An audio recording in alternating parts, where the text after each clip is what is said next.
3.3, market failure. As we take a look at market failure today, we're going to take a look at the definition of market failure and then also talk about how that causes efficiency or deadweight loss. We're going to identify the causes of market failure and then take a look at how the government might intervene, whether it's in market control, whether it's with externalities, or whether it's with public goods. So we had seen this graph before. We're talking about this with full efficiency, meaning that point right there in the middle, that equilibrium, that represents us being fully efficient because what we're doing is we are satisfying the wants and needs of our demanders and our suppliers. What we're seeing is that the quantity supplied is equal to the quantity demanded. But what this is actually doing is it's maximizing something we call consumer and producer surplus. Surplus is just the additional benefit received from by participating in the market, meaning that up here, consumers, they have a price that they're willing to spend. But they also don't always have to spend as much as they're willing to spend. Maybe you're willing to spend $30 on a shirt and you check the price tag and see it's only $20. That extra $10 in there, that's consumer surplus. That's what you were willing to spend versus what you actually had to spend. In the same way producers have this. They have a lowest dollar amount that they're willing to sell something for. Typically, it's the price it costs them to make it, but they actually sell it for something a lot higher. Sometimes we refer to this as profit, that extra difference between their cost and the selling price, but we can also see it as producer surplus. It's that extra benefit they receive from selling it at a price that's higher than their lowest willingness to sell. And so this is the correct amount of goods being produced, that equilibrium. As you can see, we're maximizing consumer surplus, we're maximizing producer surplus in that big old triangle off there to the left. However, we see this isn't always the case. Sometimes we end up seeing that we either overproduce or underproduce goods. What that means is we're just not using all of our resources efficiently, right? We're using them inefficiently. There's some resources that should have been put over here or some resources that shouldn't have been used to produce that. And what we see is maybe if we set our price too high, that can be an example because at our price too high, suppliers are going to produce a lot more of it and they're overproducing this good. What that's going to do is it's going to take away some of that consumer surplus. It's going to take away some of that producer surplus as well and kind of make that shape a little bit smaller.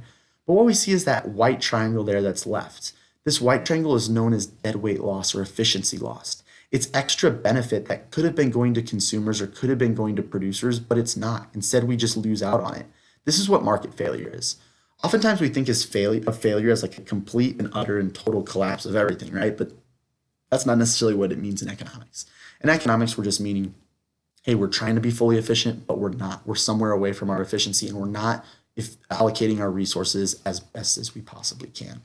So what we're going to do today is look at what are the causes of market failure, what are those things, and then what does the government do about it? So market failure, we're going to say, is caused by three different things. One is by market control, the other is too few public goods, and finally, externalities. So market control is just this idea that monopolists, even oligopolists, they can set their prices however they want in an uncontrolled market because they have a lot of control over the market. They have pretty much complete ownership in that market. Therefore, since they don't have a lot of competitors, they can set the prices as they please. But oftentimes, if that price is set a lot higher, what we end up seeing is that we're not going to have as much consumer or producer surplus. We're actually going to have some of that efficiency that ends up getting lost, right? It's going to have some of that deadweight loss. Because those higher prices means that consumers' wants and needs aren't being satisfied as they might have hoped. And we have market failure. We see a loss of consumer surplus and therefore we see efficiency or deadweight loss, right? Prices are being set too high. Therefore, we're not at our equilibrium. We're not at our efficiency. We're having a poor allocation of our resources.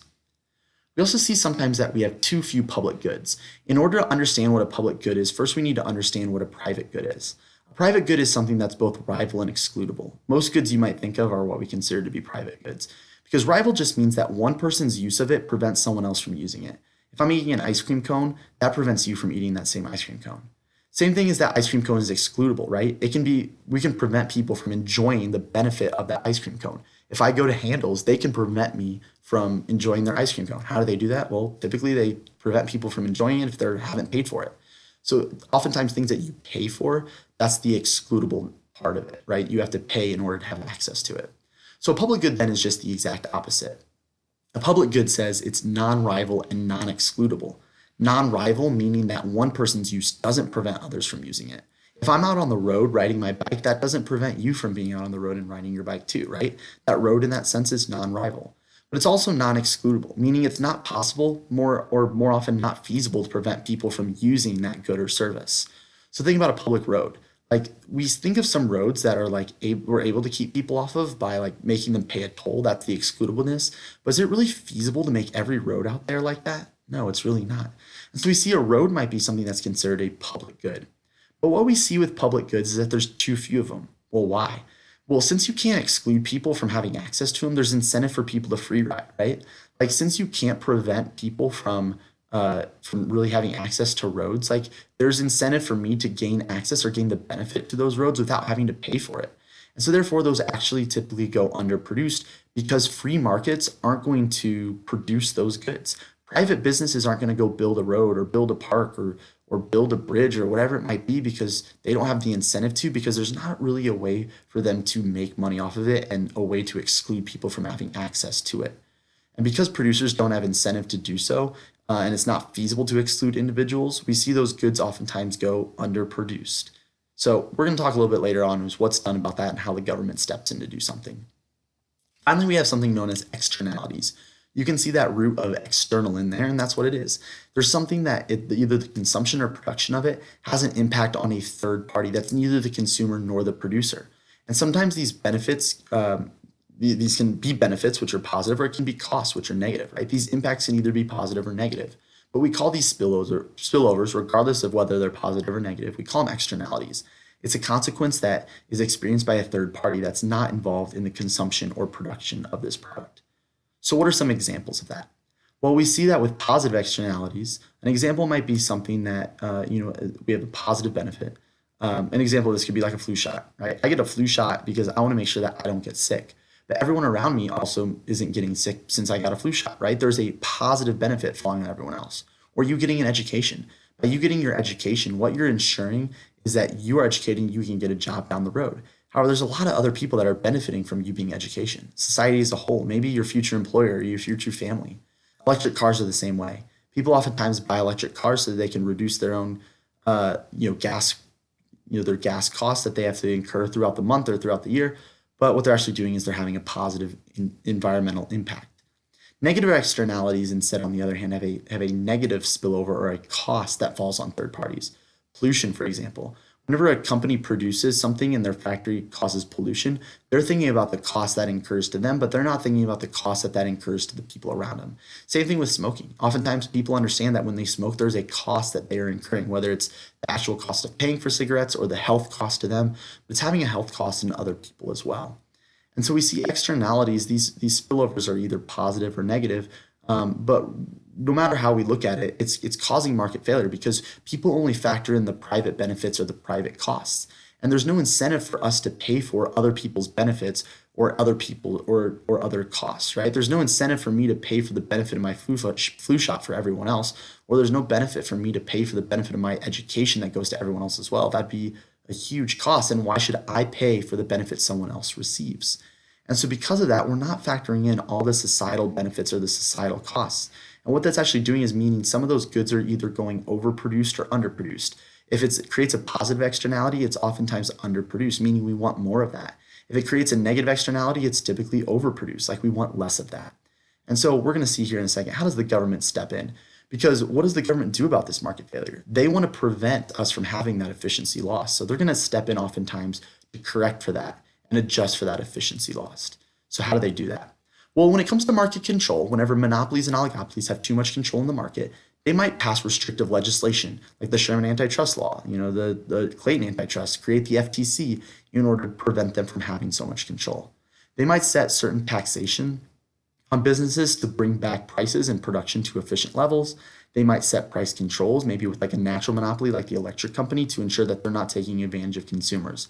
But regardless, no matter how you look at it, these attempts are trying to reduce the efficiency loss, right? That deadweight loss. They want to get rid of that and eliminate that market failure. When it comes to too few public goods, like if we think about roads or parks, national defense even, policemen, fire departments, whatever it might be, what we see is that those are non-rival and non-exclusive, and so there's that free rider problem. And there's no incentive for private businesses to produce those because they can't get people to pay. So how does the government get people to pay? Well, they force people to pay. They make them pay through taxes. And then they can use that tax money to provide these goods to the public. And oftentimes, in the private market, those goods are going underproduced. There's a shortage of them. Well, the government's able to step in and produce those things, and by producing those things, they're able to ensure that we're getting closer to an equilibrium level, so that the supply of those goods is equal to the demand for those goods. Finally, we have the adjustment for externalities. So transactions for externalities we mentioned, they only factor in the private benefits or the private costs. Oftentimes, the government's going to subsidize things or give money to things that create positive externalities. Things like your education. The government wants more of that, so they're going to give money to it to make sure that we produce more and get us to a very good and efficient level of that production.